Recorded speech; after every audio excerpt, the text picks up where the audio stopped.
Hey, what's up, y'all? Welcome back to another episode with me. I am Brittany Botswana, your mentor, your motivational speaker, and your life coach.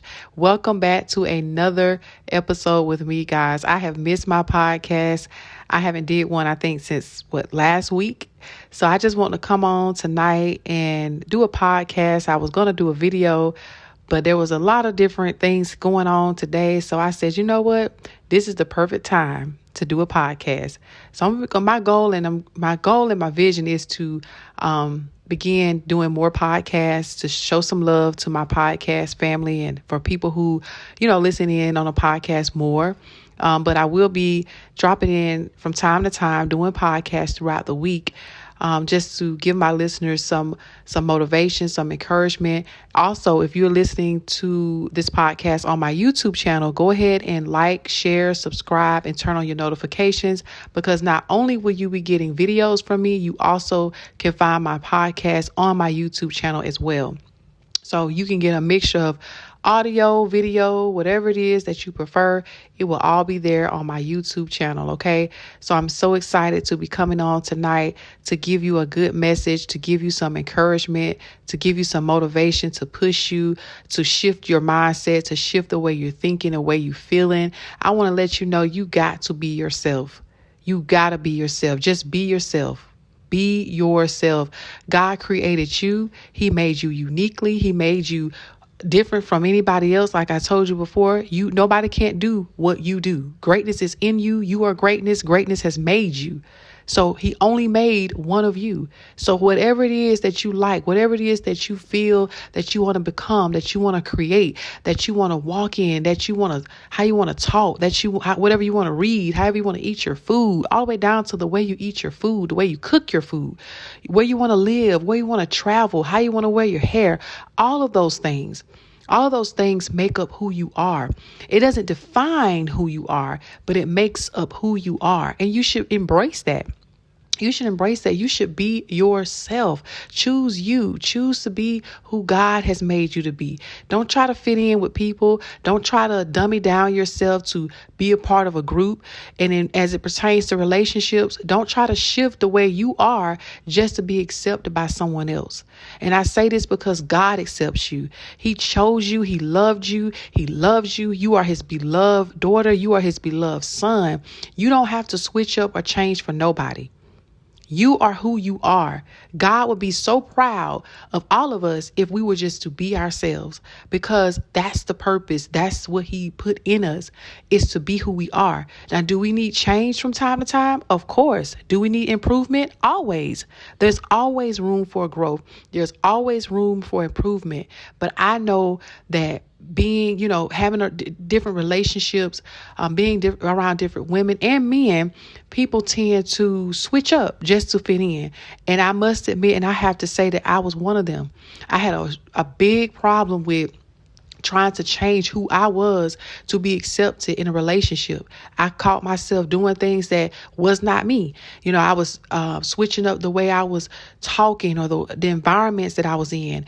My language would change. Yes, I would have the same tone, but I would use profanity because I felt like the more I cursed, or the more I was hardcore, the more I had this type of attitude about myself, I would be accepted, because I did not know that I was already chosen. I did not know that I was already accepted, that I was already loved, that God had already loved me. He loved me from the beginning. He loved me all throughout my mistakes, throughout the circumstances. God still was there. He was still in my corner, but I didn't tap into it. I hadn't tapped into that relationship and the knowledge of who he was and what he could do for me. So I found myself literally just switching up 24/7, going from relationship to relationship, trying to fit in. And when you do that so much, if you find yourself changing so much for different people, you don't even know who you is. By the time you sit down and stop and God sits you down, you look at yourself, you don't know who you are, because you have changed so much based upon of who you are with or who you are around. You end up not knowing who you are. You won't even know who you are. So that's when the work begins. That's when you have to start working on yourself. That's when you have to start doing your healing, and you have to start building a relationship and a bond with God. Then you have to get in his word, and you have to change your environment. And then you begin to see who you really are. And then you look up and you'll be like, I don't even know why I was doing that. That is not even who I am. That is not even the type of stuff that I like to do. That ain't even the type of environment that I like to be in. I actually was having a conversation earlier today with my mom. We were talking and we were saying how, things are changing in the world, and, you can't just go out and have a good time without somebody getting shot or somebody, drama coming or somebody's fighting, which is very true. And I said, yeah, and I don't even be out past a certain time. And I don't even go and do all that stuff no more. That ain't even who I am. I literally said that as I was speaking that, and as I was talking to my mother, and this wasn't even the first time. The more I speak on it, the more I talk about it to my mother or anybody, a friend or anybody that I'm socializing with, I discover something. That was never who I was in the beginning.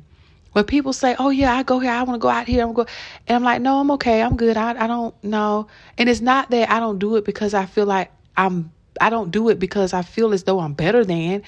I don't do it because that's not who I am. So when you become and you start to discover who you truly are, your true divine self, with who God made you, you will lose people. Your friends will change, like your surroundings and everything will change, because who you are is not in alignment of who they are. So you will find yourself drifting off, or kind of like, in your own little world. You might find yourself being alone for a while before you even get those kingdom connections or the real people that's supposed to be there. You might find yourself just being, by yourself, and it just be you and God. It's always going to be you and God, but you'll find yourself like, oh, wow, it's nobody but me and God. Because God is, he'll isolate you. He'll separate you. He'll isolate you. And then you'll begin to see who you are and what you like and what you don't like. And as I look back, I just cannot believe that I was doing things that I never even truly liked. And I don't even think in the moment of me doing them, I truly don't think, as I sit here right now tonight, I do not think that I even just knew that I didn't like that.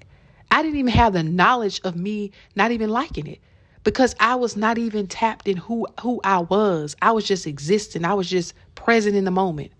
I was just there, just trying to fit in, just trying to fill a void. God can only fill those empty spaces that we have. Only he can fill those. Man can't do for us like God can. You can't choose man to fill a void, to make you feel loved, to make you feel complete. No, ma'am. No, sir. You are complete with or without, because God is always there. He is your completeness. He completes you. He completes you. Whatever you get outside of that, your children and your husband and wife, that's a plus. Yes. And God says in his word that these are the things that will come. Yes, we're going to have children. Yes, we're going to be married. We're going to have relationships and friendships and everything. But God is your source. He is your main provider. He is the head of your whole entire life. And once you tap into the knowledge of who he is, you begin to start to tap into the knowledge of who you are, because through him, you will begin to know who you are. Through him, you begin to know your likes and your dislikes. Through him, you would know what path to take. You would know the righteous way. You would know the fruit of the spirit. You would know the plans that he has for you. Through him is where you learn who you are and what you're about. Building that relationship with him, having that communication with him, staying in close communication and close contact with him is how we discover who we are. You just got to be yourself. It's no other way around it. You got to be you. And can't nobody be you but you. And you will lose yourself if you try to dummy down, or if you try to shift the way what you like and you don't like. You try to shift that. You try to change that to fit in. No, you can't do it.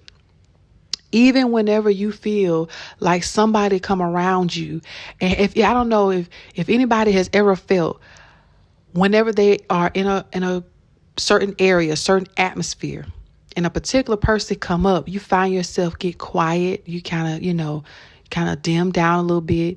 No, That should not be. That means there's some intimidation there. That means that you don't feel confident in yourself around this person. You have to be yourself at all times, always. That's where you get your most joy and pleasure. I don't care who comes around you. The biggest famous star can come around you. You still should be walking in your divine, authentic self. Always. You don't switch up for nobody. You don't change for nobody. Nobody. And when I say change, I'm talking about you don't put aside, or you don't abandon who you are or forsake who you are to your core for somebody else, to fit in with somebody else. Because those same people that we trying to fit in with, they are not going to be there for the long run. Because you would not have to change yourself to be around them, or to be connected to them, or be friends with them, or to be married to them. That person will love you enough to say, be yourself.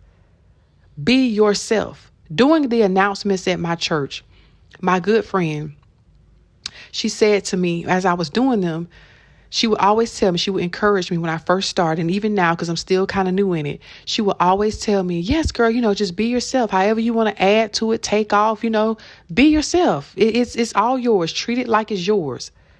Now, a real friend will tell you that. Be yourself. And if they see that you're not being yourself, they're gonna say something to you. They're gonna encourage you for sure. Be like, okay, are you good? Like, I noticed that you kind of switched up. You have to be you. That's the only way that the true things that are meant for you, that's the only way that it will come to you, by being who you are, yourself, your authentic self. God will be pleased with us if we be who we are. Anything that needs to be changed, anything that needs to be tweaked, anything we need to take off or add or get more knowledge of, or new environments, new spaces, new work areas, whatever it is that he see that we need to change or fix, he will make that known to us. He will bring it to our attention, and we will change it, because we're forever changing, because we grow, we get older by the minute, by the hour, by the year, by the month, by the day. So change is a lifetime thing. Transformation is a lifetime thing. It never stops. So even on your path of being yourself, whatever God sees fit for you, for me, for all of us, he will make it be known. But you never switch up. You never change up just to fit in or to be accepted by anyone. Like I said, as it pertains to relationships, you shouldn't have to change yourself in order to get that guy or in order to get that girl. Because if you got to change who you are in order to be with them, they're not meant for you. They're not meant for you. They will love you just as you are. They will accept you just as you are. Even when it pertains to friendships, they will love you just as you are.